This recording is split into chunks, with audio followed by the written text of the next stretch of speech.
All right. Hello, everybody. I hope you can hear me well. And welcome to this event. I'm Giulio Berbruti with BSR. I lead our climate team. And it's my pleasure to welcome you for this panel discussion, and which will hopefully be very engaging. Yeah, you can put the headphones on if helpful, otherwise if you can hear me with that. And yeah, so it's a pleasure to be here. We'll hear from several speakers today, and to discuss one critical topic in our view, which is business model transformation, critical tool to deliver on climate adaptation plans. Before we get started, just very quickly, you might not know BSR. We are a non-profit business network and sustainability experts working with businesses on different sustainability topics, from climate to human rights to nature, and a partner in the Women Business Coalition.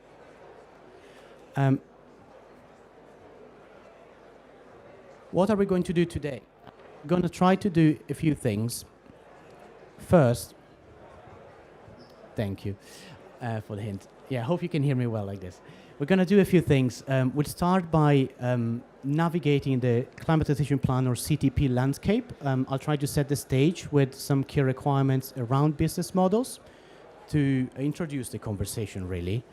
Then we'll hear from two speakers, Joe Swinson from Partners for a New Economy, and then Johan Fack from the Exponential Roadmap Initiative, about the need and opportunity to transform business models, and also examples and key principles to do so. And then we'll be joined by Joao from Nature & Co, and then Matthias from SAP, who will help us, basically with whom we'll discuss, they both work in companies implementing their climate transition plans. We'll discuss the challenging and promising approaches so far. We'll have time for Q&A, so please do think about questions that you might have, and we'll be happy to address them. I am also joined by my colleague Adam Fishman, who will moderate the discussion later, and you'll hear from these fantastic people today. So thanks very much for all of them for joining today. I want to start with something that at BSR we feel strongly about, the fact that there's a lot of talk about climate transition plans. It's a critical tool for business to deliver on the ambition of the Paris Agreement. There's a lot of regulatory momentum for reporting on transition plans, but we really feel strongly that it is both a strategy and a reporting tool. It's really the vehicle through which companies can deliver their climate ambition. And so it should be embedded in the business strategy of the company. We also feel very strongly that we will not solve climate change only by focusing on climate. And so it's important that CTPs are holistic, and that we work on the people element of the transition, so that we focus on the just transition, as well as we focus on the intersections with nature and climate in the approach that we take to this.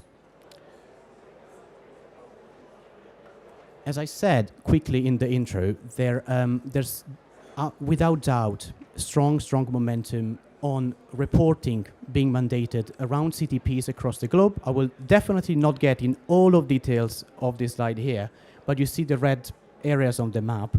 I will just point to the EU CSRD, which is driving the reporting requirements for many companies around the globe. And I will point to the newest regulation from the European Union, the CSDDD, the Due Diligence Directive, which asks companies not only to report on, but to adopt and put into practice climate transition plans. We've done extensive research at BSR looking at the key requirements of what a robust climate transition plan is, and borrowing from the UK's Transition Plan Task Force, we can safely say that there are 5 key elements of transition planning that companies need to consider: the foundation, the implementation strategy, engagement strategy, the metrics and targets, and the governance. And companies are working through those. Embedded in all of this, there is a key component around business models that I have highlighted in green there, and that's where we want to focus the conversation, part of the conversation today. To deliver on CTPs, we need to think about what is the business model and the value chain look like for a company, and what does the products and services portfolio of a company look like, and how conducive is it to achieving the goals of the Paris Agreement, for example. So before I pass over to Joe to help us take a step back, I want to provide sort of a working definition that we can leverage today of what a business model is, just to ground the conversation in it. There are many definitions of business models, but just to help us in the conversation today, we can think of a business model about the way the organization creates, delivers, and captures value.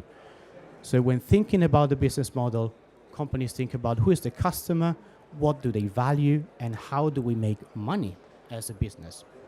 No doubt, business model need to transform to address societal concerns, and this part should be embedded into how we address CTPs themselves. To help us understand why, I'm going to ask Joe to come on stage and lead us through some remarks, please. Ooh, sorry, I have one more. I'm sorry, Joe. I arrived late last night, so I apologize for that. But the other key element I wanted to bring to the picture is how business model transformation is somehow embedded in the different regulations that we talked about before. There's different types of regulations or regulatory requirements. There's the things like CSRD, which is reporting focused, that do ask companies to report on the impact of their business activities on the environment and society. There's things like due diligence regulation, the CSDDD, and the text is from the law. It's about asking companies about ensuring through best efforts how the business model is compatible with 1.5. And then there are other things which are different but related around corporate law, placing purpose at the heart of the corporation. Sorry about this, and then Joe, now the floor is yours.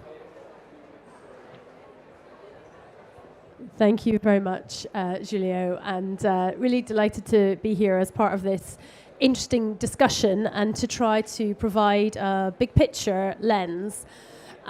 I'm going to make the case that collectively we face a big problem, that we need to therefore take a step back and see the big picture of interconnected crises, and that what is needed is a big solution, which is a fundamental shift in the purpose, not just of business, but of our whole economic system, and that business has a crucial role to play. So I just want to lead with one statistic which I think might help concentrate minds on the scale of what we're facing. This is from a report that was published last year by the Institute of Actuaries in the UK, so a pretty kind of sober and credible organisation. And they have been doing different scenario projections, and they said, at what point do we expect 50% GDP destruction? They think somewhere between 2070 and 2090, depending on how you parameterize the distribution. Now, some of us will still be around then, all being well. That's within current lifetimes, right? This is not something which is even about lots of future generations ahead. This is coming this century. And of course, if you're hearing that number and thinking, is this really true? Well, let's just think about the UN has said that we're currently on track for 3.1 degrees of warming, and the evidence suggests that at 3 degrees of warming, food production could be cut by up to half, that we would be facing much more extreme weather events, floods and fires, heat waves and hurricanes. We've seen devastating examples of all of those things in just recent weeks and months. The last 2 hurricanes in Florida were estimated to have caused $90 billion of damage. And that's at 1.3 degrees of warming where we are today. That's 2024. So fast forward 50 years, mean, think how things were 50 years ago. It's changed a lot. Fast forward 50 years, absolutely. We could be facing something completely devastating to life, to our planet, and indeed also to the economy. I would think we should care about life and the planet, but even if you don't, then the economy is not going to be immune. And any business that thinks that this won't affect them is frankly deluded. So it requires different thinking. There is also a big picture of interconnected crises. And I think this graphic, you won't be able to see all of the things in the coloured boxes, but I can read some of them out to you. But basically, this is not just about climate. Climate is a symptom of wider problems, which is about general systemic overshoot of what the planet can bear. We definitely see climate as a big problem. That's obviously going to lead to things like sea level rise.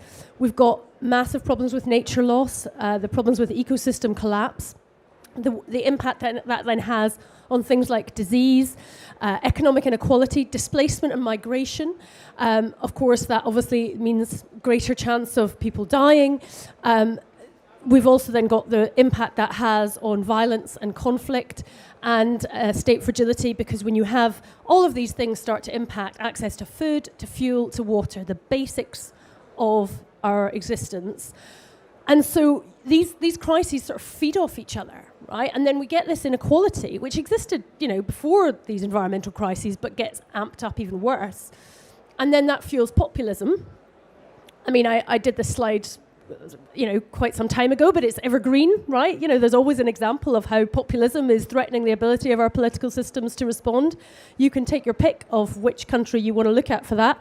Hey, I was a politician for many years in the UK. I led my party and tried to stop Brexit. And, that's how we've experienced it in the UK. But of course, different countries, different versions of populism, still very damaging to our collective ability to act. So we need to see that big picture, because we need to be solving for these multiple problems at the same time. It does not work to just say we will do business as usual but decarbonise our energy and that will somehow work, because if we don't address the social impacts as well, we will not be able to respond.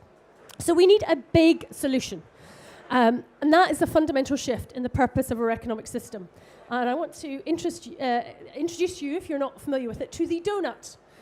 It is just after lunch. Some of you might have even eaten a donut. This is the donut as popularised by the economist Kate Raworth in her best-selling book of 2017. And what you will see in the middle ring of the donut is the social foundations of what people need to be able to thrive. And effectively, that maps pretty well onto the SDGs. You'll see things in there like housing and water and food and health. What is it that people need? And we need to make sure that we meet people's needs. And we're currently not meeting those needs. And you can map how far we are falling short. You can do that for the world. You can do it for individual countries and even at city level or neighbourhood level. So we need to meet those needs. But we also need to do it in a way that is consistent with what the planet can sustain. And so the outer ring of the donut, the ecological ceiling, represents the 9 planetary boundaries that have been expressed by the scientist Johan Rockström at the Potsdam Institute. And he has identified, obviously climate change is one. You've got that right up at the top. You can see that is flashing red. I will say actually this particular diagram is from a couple of years ago, so there's now a lot more red on there. We're now actually approaching 7 of these 9 boundaries in overshoot. Climate change isn't even the worst one, though. Notice that, right? Biodiversity loss and nitrogen and phosphorus loading in the soil, bigger crises than climate change in terms of how far we are overshooting what the planet can sustain. So what donut economics posits is that instead of focusing on GDP growth as if that is a proxy for our development, we should actually be focusing on how do we land our economy in that green space of the donut? How do we meet people's needs within the limits of what the planet can sustain? And it is that simple. And it is what, if you think about it, so much of the discussions here at COP are about. And yet, it is often not talked about in those terms. So, of course, that means looking again at business models, looking at quality rather than quantity, looking at whether it is literally sustainable for your business to keep doing what it's currently doing. And I think the final note I would add is one of optimism, business can step up and play a positive role, and we're going to hear from some businesses today who are already doing that, right? Milton Friedman said famously, the business of business is business. And he was completely wrong. I don't think he was ever right, but he certainly isn't right for the 21st century. Because what is a business? Every single business I have ever come across is made up of people. People who own it, people who invest in it, people who run it, the board, the executive committee, people who are the staff who make it tick, the customers who are the people. It is people. And we are all biological beings. We rely on this planet for the air that we breathe, for the water that we drink, and the food that we eat. So this is not something which is separate and that does not have any impact or any relationship with society and with our environment. Business has to be, and the economy has to be, nested within society, and that's seen in the context of the overall planet that we occupy. And so a different approach is necessary, and business can be a powerful advocate for change. I know from my time, I was a business minister in the UK government for 3 years, and when we were trying to make regulatory changes on things like corporate transparency and reporting and greenhouse gas emissions, it was so much easier when there were business voices in favour. So much easier. So the power that business has is very, very significant because we do need regulation. The businesses that are doing a good job, they cannot just be left to it and assume that everybody else will follow. Because yes, there's a business case to be made, but you can still make a lot of money burning fossil fuels and exploiting people's human rights.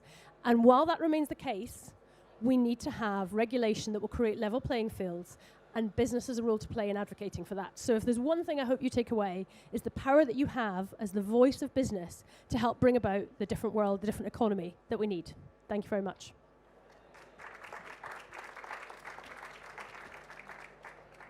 Thanks, Macho, for these powerful messages. And now I think I'm going to turn to you, Johan, to come over and to share some reflections on your work and the things that you, wherever you want. And okay. There you go. Thank you. And so thanks for having me here. So great to be here. Can you hear me? Is it okay? Yes. So I'm the co-founder of the Exponential Roadmap initiative. We started up this mission 2017, actually together with Johan Rockström, as you mentioned. And the foundation of our initiative is really the carbon law, which was communicated at that point in time, that in order to keep global warming close to 1.5, we need to halve emissions by 2030 and every decade after that, while protecting nature, which had a strong breakthrough both in Europe and US, with tons of companies who have actually applied that principle. Now, unfortunately, we are not on track, as we know. We haven't really bent the curves. We are in a very, very critical situation. We will pass 1.5, but we still keep the 1.5 ambition, which means that we need to limit the overshoot and come back to safe operating space of humanity. So that stands firm. We developed something called the Exponential Roadmap, the first Exponential Roadmap 2018, and that was really to explore if we have the solutions to take us to the first halving. And the conclusion was, yes, we do have the solution. I would even state today that we have the solutions to take us to the second halving. We have the solutions. The key problem is that we haven't been able to scale up the solution sufficiently fast because it's dependent on, what is it, policy, climate leadership, technology, and finance. These are the key levers that we need to accelerate the solutions. But I remain an optimist. I think that when we can tip the curve, we can go incredibly fast if we can direct the economy in a new direction. And we can apply AI and all these technologies for good as well, not just to accelerate the existing economy, which drives mass consumption and so on. So what we have been doing from our perspective, we've been building up an ecosystem of leading companies in the front line we put the bar really high, so companies like Apple, Microsoft, Google, IKEA, Scania, and so on, and working together with them basically to support them in implementing 1.5 aligned strategies, as well as assessing transition plans and developing some of the best practices in terms of transition plans, which is not trivial. We see that in terms of transition plans, as you said, that you can approach it in two ways. Either it's like tick in a box, we'll need to do it because of regulation, or it is a business opportunity. So we see two types of companies. I think it's incredibly good that we get a requirement on transition plans that will force everyone up to the same level. It's a very strong argument, but as a company, you will definitely fail if you see it as a tick in a box. So that's essential. You have to address it as a business opportunity and start to integrate it in your business operation. Now,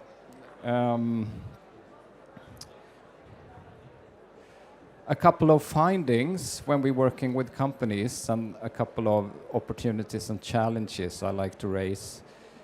First, of course, I agree on the basis of the transition plans, what they need to fulfill.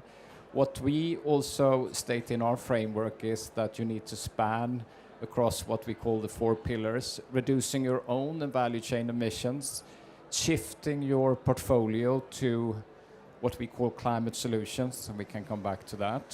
So it's basically the up curve, so you need to shift out your old portfolio and then contributing to climate action in society, because certain blockers we have to address in collaboration, because it's not possible to actually do the required reductions without working on policy influencing. And also companies should take the responsibility, not applying the old offsetting principles, but actually contributing to protecting nature and build up carbon removals in parallel, not as a substitute for cutting your value chain emissions. That's really important, but these investments are required as well.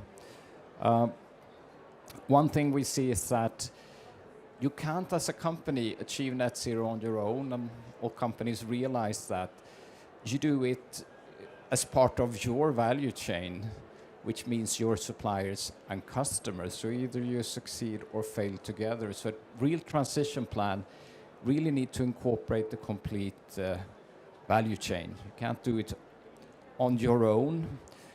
Another key aspect is, of course, how can you implement a transition plan in a profitable, reasonably profitable way? Because as long as you set targets, that's fine. But when you actually start to work with a concrete plan, you need to take into consideration the cost and the revenues. And that is one of the big challenges, which most companies doesn't talk about loudly, outspoken, but actually how you can do it in a profitable way, sufficiently profitable way over time.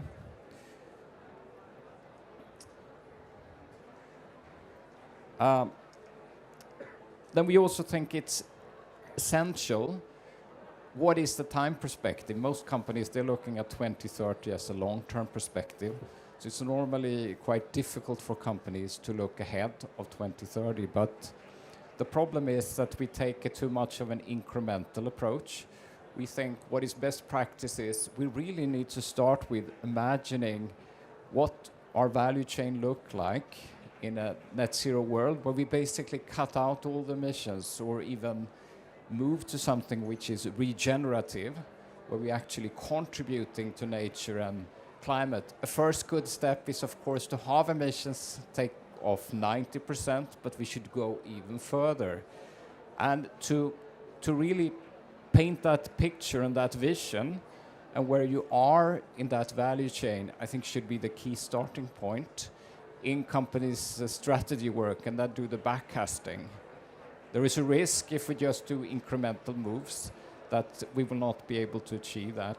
And instead say, well, does it have to be 2050 now? You can actually back it maybe to 2035. Why not 2032? Really set a sharp target, because if we can mobilize all the innovation and disruption in the short term, we can move much, much faster. Finally, the final point, which I think is essentially, is that the company transition plans are also dependent on that we get a similar movement on the national level, because we need to drive the demand for the new type of solutions. So now there is a lot of focus on NDCs, which is good, that's targets, but even more important, the national transition plans, which has to be much, much stronger in terms of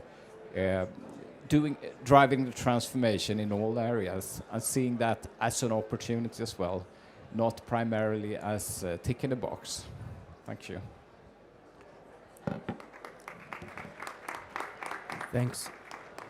Thank you very much, Johan. And I think, Adam, we're going to ask you to lead us to panel discussion, and then we can get back to Johan and Joe. Thanks, Julio. And Matthias, Joe, please join me on stage. So I'll let them each introduce themselves, but we have Matthias from SAP and João from Natura. I have two simple questions to pose to each of you, though they don't necessarily have simple answers. So maybe just starting, Matthias, with you. Tell me about the climate transition planning journey thus far. What have the major successes and challenges been?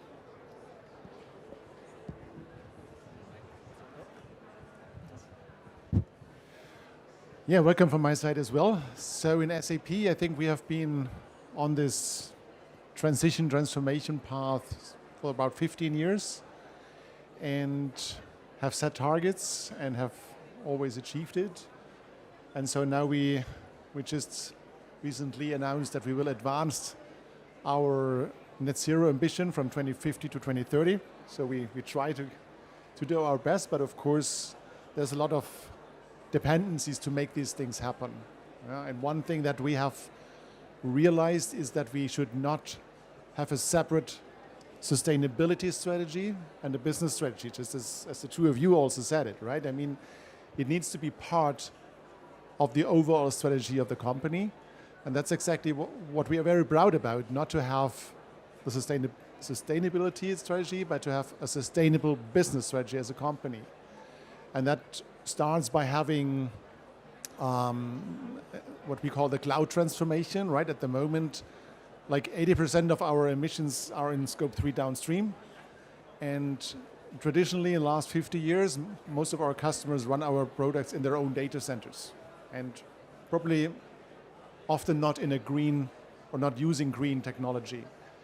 While we know our data centers, we run on 100% green, so we can help them. And we have adjusted our business model, right? So go from this selling licenses to rent software basically in the cloud. So again, this comes together. And then in parallel, we also have seen the business opportunity to enhance our products, because for those of you who know SAP, I mean, we are known that we manage for most products on Earth somehow the material and the financial flow within a company. And we've seen that opportunity that it's, I call it rather easy.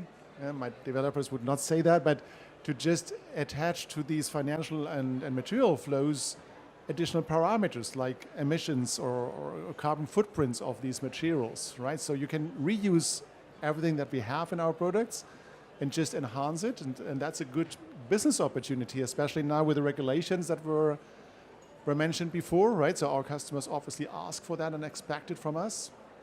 And then using AI as an additional accelerator that we anyway have on our strategy makes a perfect mix for us to bring really our sustainability ambitions together with our core business strategy. So to bring that together. Hello, nice to meet you all. I'm João Teixeira from Natura Cosmetics. It's a Brazilian cosmetic company that we have a long journey in sustainability strategy as itself. I would like to start saying that Natura started this journey working with climate change in 2007. It was still Kyoto Protocol time. At the time we understand that our approach should be a claiming that we were neutral, so we build up our carbon neutral program. But as climate science evolves, ourselves as well evolves, and we have been developing and upgrading our strategy related to climate to understand how a climate transition plan should embrace the whole strategy of the company. So nowadays we also still are working in the carbon credit market, but we understand that the carbon credit is a way to accelerate the transition to a low carbon economy in other value chains beside ours. So anyway, I think it's pretty important, as said before, that carbon markets still play a great role in the transition part of the market. Our transition plan is based, of course, in the decarbonization, but not only on that. So we have been looking very much into how the climate risks and opportunity scenarios impact and actually feedback our strategy in terms of products, in terms of relation with consumers, in terms of how we engage suppliers and value chains and how we embedded this, and of course how policies and public policies we are having engaging and promoting or even asking and helping governments to be more ambitious in their NDCs and so on. As I mentioned as well, we have somehow trying to embed people, nature, and biodiversity in our strategy. Natura is a brand well recognized to use social biodiversity from the Amazon region, so we use oils like from Brazil nuts, from acai nuts, and other types of nuts, but working not only with traditional communities, but mainly based on how can I say, a bioethic commerce with them. So that's somehow what we have been doing. But what I would like to also include in my speech is that looking to restoration, regeneration, how we have been looking into our value chain, and specifically our products are very based in palm oil, and we know that palm value chain is a very critical one, and we have been trying to scale up a model of an agroforestry systems that builds palm associated with cocoa and other subsistence species for smallholder farmers to produce it. But we have a very challenging thing to scale this up to 40,000 hectares in order to fulfill or supply our demand on palm oil. So I think this is somehow how we are trying to integrate all the aspects that we understand that need to be included in our transition plan and feedback in this into strategy and having effectively a good governance that they can see the results of those quantification of risks and opportunities to build up and think in another model of business. Great, thanks so much, and really appreciate your comment there around your climate transition plan building on climate risks and opportunities, grounding that in scenario analysis, of course also combining that with the foundation of your carbon footprint, and then using that to set out the targets and strategy. So I want to go a little bit deeper into the challenges. I'm curious, what challenges have you identified with respect to your business model, and how are you tackling those? Is there anything that is, for example, potentially incompatible with a net zero future, and how are you going about it? Should I start? Well, the first one is probably regulation. Yeah, I mean, we have seen the map that was nicely colored from Joe's slide. The problem that we see, it's not the same red everywhere, right? It's inconsistent. And that makes it for us harder to comply with each of these regulations. And I mentioned before that we want to be an enabler for our customers, right? And so developing standard software for all these different legislations is a challenge. I mean, we're used to that, right? I mean, there's different tax systems, so we have localizations, but it causes delays. It makes things more complex. Everything takes a little bit longer. The second thing I see is that the data quality and standardization is probably also a problem. At the moment, we often see that that the standards are not there, and if you ask 5 people, you get 3 different answers. Even the auditors do not have always the same opinion. Yeah, and so it's not always so easy to get from averages to actuals in a robust way. And last but not least, I think it's the third point is something that causes a delay is exactly the translation that we talk here about in the entire panel or in the entire session here, the mapping to the business. I mean, I think the time of the quick wins are over, where everyone just agreed, oh, that's sustainability, we go for it, and everyone runs. Nowadays, I see that we need much more effort to speak in the language of the different businesses, even within one company like SAP. You need to speak the language of the purchasing department, of the car fleet management, of these guys. And then it works, right? I mean, I just mentioned car fleets. So we have about 30,000 company cars. And when we first said, okay, we want to make them or turn them into 30,000 electric vehicles. Well, the car fleet management team was about, oh, not such a good idea and complex and expensive. And when we managed to convince them and could prove, right, that there is less maintenance, that there is, it's even cheaper to charge them than to fill them up with fuel. And yes, we needed to change a little bit the model. We don't buy these cars anymore, we release them.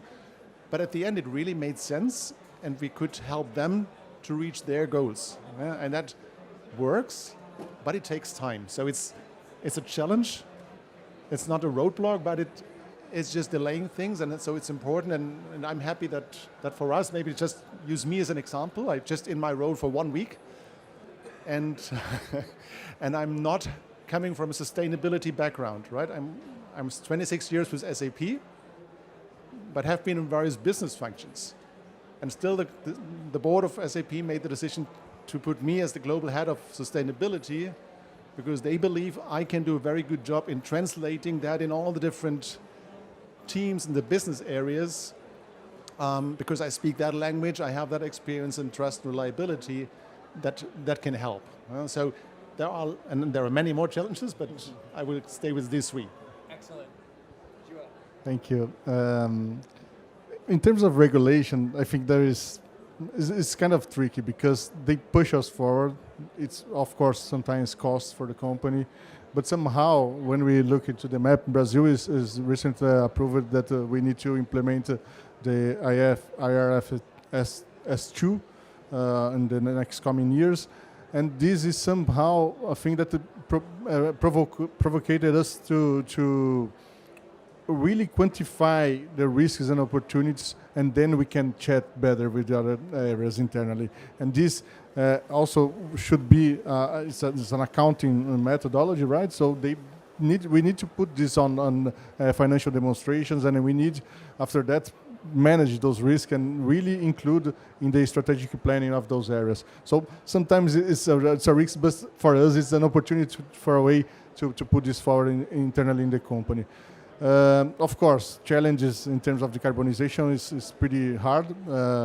We need to continue business growth, but we can only do this looking forward to our science-based targets if we act in the value chain. So we need to understand how we will have a supply chain that is low carbon, so we need to abate emissions in the supply chain. And that's what was the case that I was mentioning regarding the agroforestry system that we're in place, that we have been regenerated land that was degraded, implementing those agroforestry systems, so then we have really a palm oil that's regenerative, very low carbon, but still we have some accounting standards that doesn't follow the timing that we need to actually prove that those types of initiatives actually is delivering the results that we need. So somehow I can say like SBTI, GG protocol has the timing of the UN and the Paris Agreement, and this is sometimes very slow for the business speed that we need to understand and actually translate for my CEO, of course.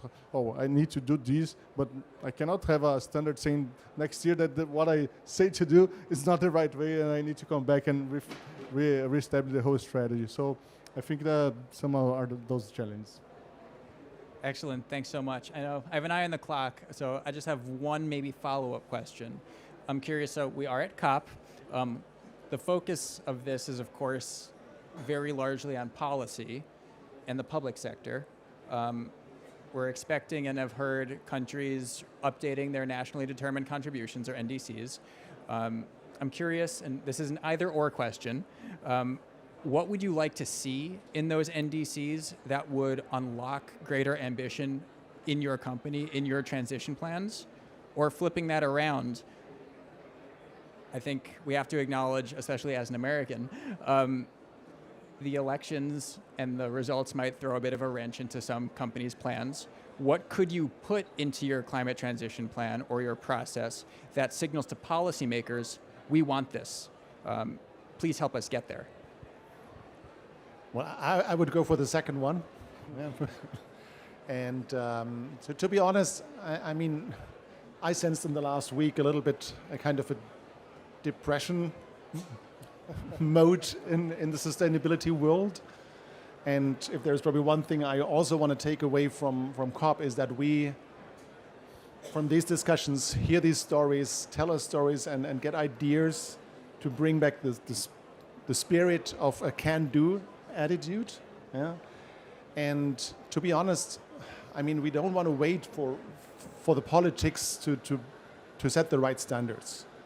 I mean, we from the corporates, we can do our own stuff, right? We can pave the road, and maybe the larger corporations, it's easier even, and can signal to the politicians and also to the standard setters, and so what we think is the right way to go. And to be honest, we have a lot of touch points also to governments and standard setters, and it's not all lost, right? So many of those are still very cooperative also in the United States. I mean, working with California and on a state level, it's still okay.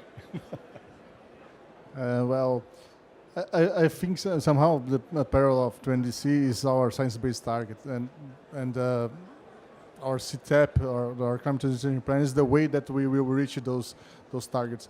And I think the most important related to NDC is not the NDC itself, but how the government and the public policy actually deliver a framework of financial instruments, or maybe taxes, how we reduce taxes to promote investment in the low transition technology. So I think that the tricky part is this, how we work together with government and the financial sector to promote those instruments and really make them achievable for value chain, for suppliers, and for business as a whole. So I think this is the most important thing that we need to work on, more than just having a specific target on the NDC, how we will reach that with the others frameworks that can be built in the country. Great, thanks so much. And I'll turn it back to Giulio now for some alternative business models, and then we'll have time for questions. Yeah, thanks much, and please an applause to the panel here. I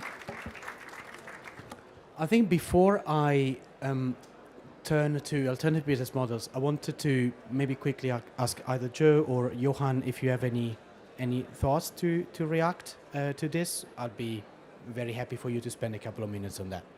You want to?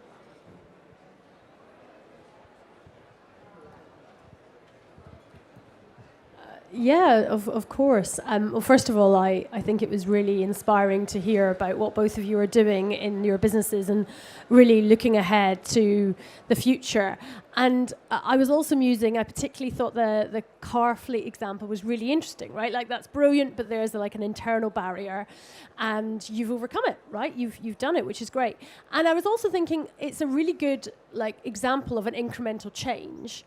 And it's also probably not where we need to be in 15 years' time, right? It's a great solution for 2024, 2025, but in the world that we need to be in, it's probably not one where companies routinely give all of their staff individual cars. So I suppose my question is, thinking about particularly in built-up areas where it's about really good quality mass transit systems that are, of course, also electrified. Are there ways in that example where, as a company, you can also make sure that, people who are cycling or using active travel means to get to work have got good incentives as far as is possible within the taxation. Are there car sharing or different ways of kind of doing that? And making sure that those kind of elements get built up. And I hear you're nodding, so I see you're nodding, so obviously it's great that you're doing this, right? But that it's like simultaneously do the things that are incremental now, but make sure that you've got like one eye on what the big change needs to be, even if that, you know, huge change is not possible now.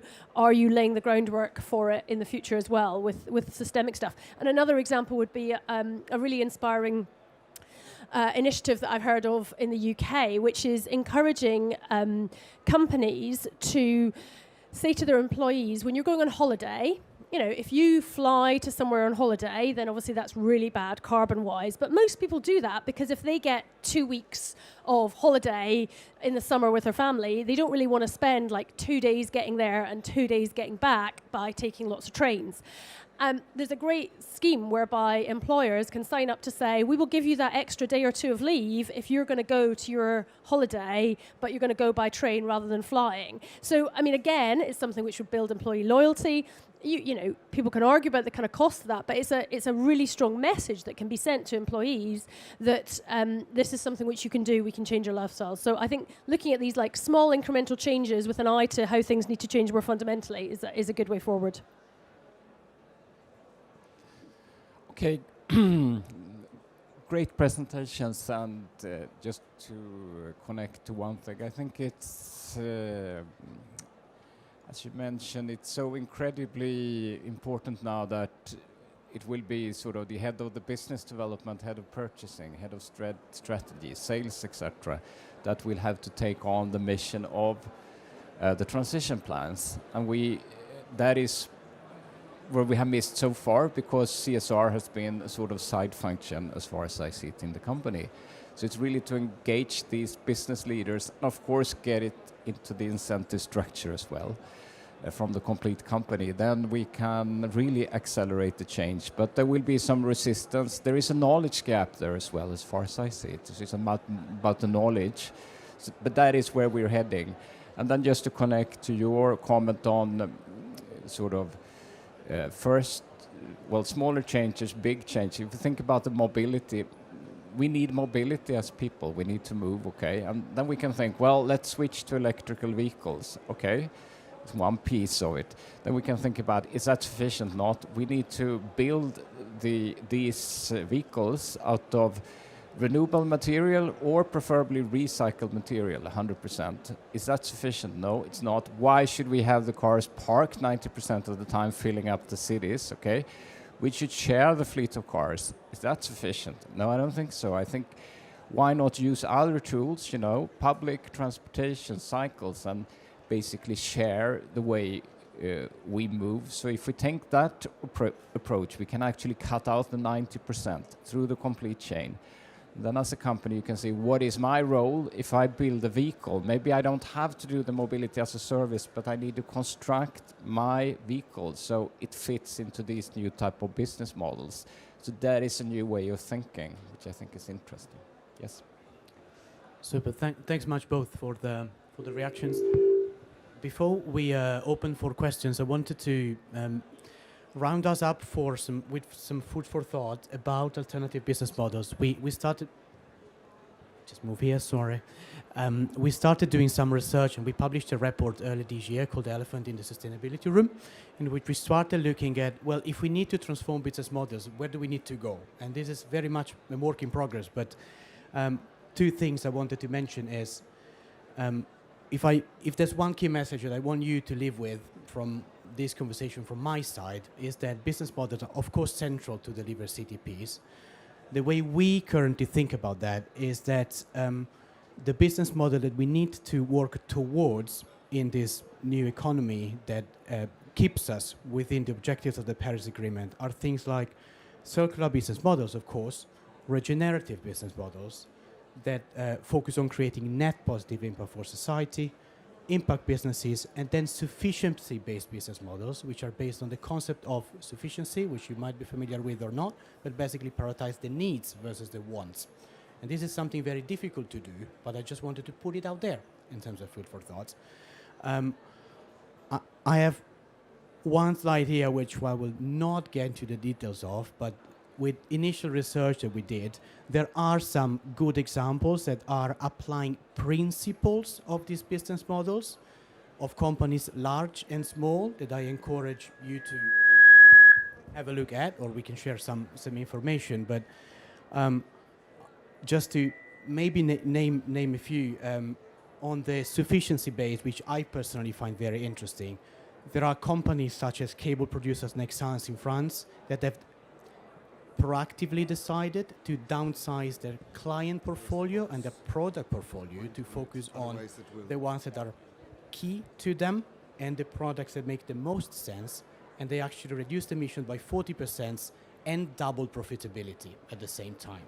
And that's a very powerful example. I think we don't necessarily think in those terms, but it's something that I really want all of you to keep in mind as you go back to your work and work on your CTPs and so on.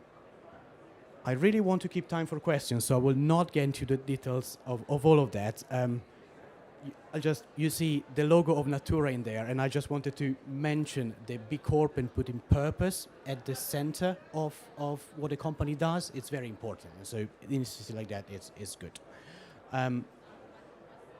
Before we close, we have a few minutes, I think, for questions, if there's any.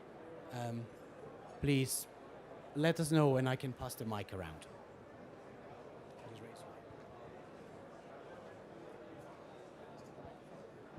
Sorry.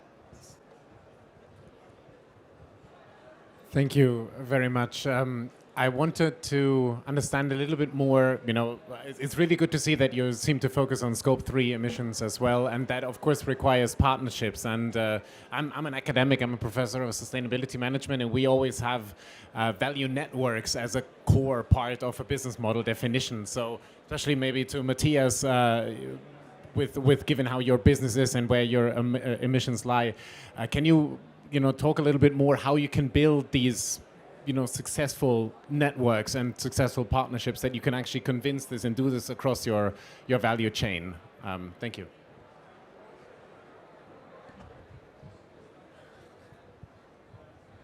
I really need to think about if I really have an answer that's helpful here. I mean, for us, really, it's working with the hyperscalers. For us, it's the Amazons, Googles, and Microsofts of the world to make sure that they also run their data centers on renewable energies, not only the ones that we run. But if you say for the venues, and so I think it's probably a different challenge. I must admit I don't have a spontaneous answer to that. Maybe my panel colleagues? I maybe can try a little bit what we have been doing. Our Scope 3 emissions is more than 95% of our emissions, so it's definitely there the problem. What we have been doing since a long time ago, we have tried to establish an approach in an LCA basis. So of course, it doesn't map the whole value chain of the whole suppliers, but we focus on the most relevant ones. And then we have a really good roadmap in which tier of the value chain we have the hotspots of emissions. And then after that, what we have just launched recently this year is a regenerative alliance for suppliers. And now we are kind of understanding where are the goals, where they are at the journey of sustainability, and how looking at the whole diagnosis that we have on the value chain, what we can do with them. So somehow it's not the only answer, and we need also, of course, as I mentioned, public policy, financing, and how other instruments can help us achieve that. But mainly working with suppliers and trying to translate that and using our power as business to promote this with them. Any other questions for the panelists? Yeah.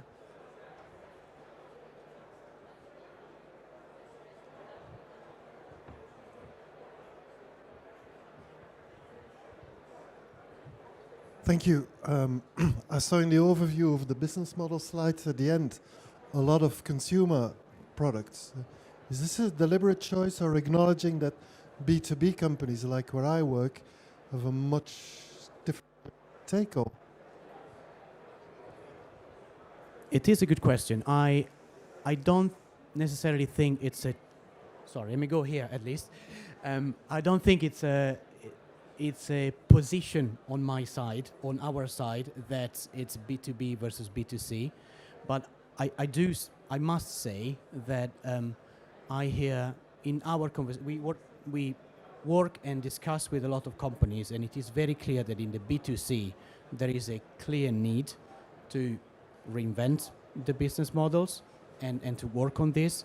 I would argue that's relevant for B2B as well, but in a different way. And so maybe it's more of, I think maybe it speaks more to the examples and pilot and experimentation that are in place to date versus the actual need itself. I hope I'm articulating it correctly. It's, I wouldn't think it's either or, but it is true. The examples that I have put on these slides are more on the B2C.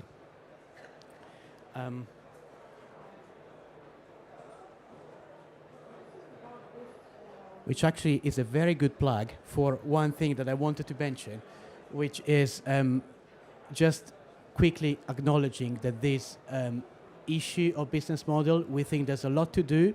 There's no easy answers, and we are thinking and welcome collaboration from other organizations and businesses on collective thinking around this topic of business models. We definitely do not pretend that there's something that one organization or one company can do on their own.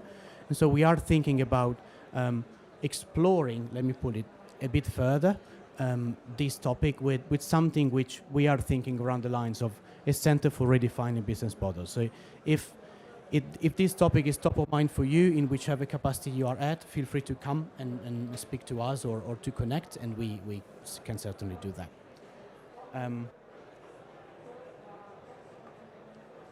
I think we are at time, so I want to thank you all for being part of the discussion. I want to thank all our panelists and speakers. Thanks so much for sharing your thoughts and being honest about that.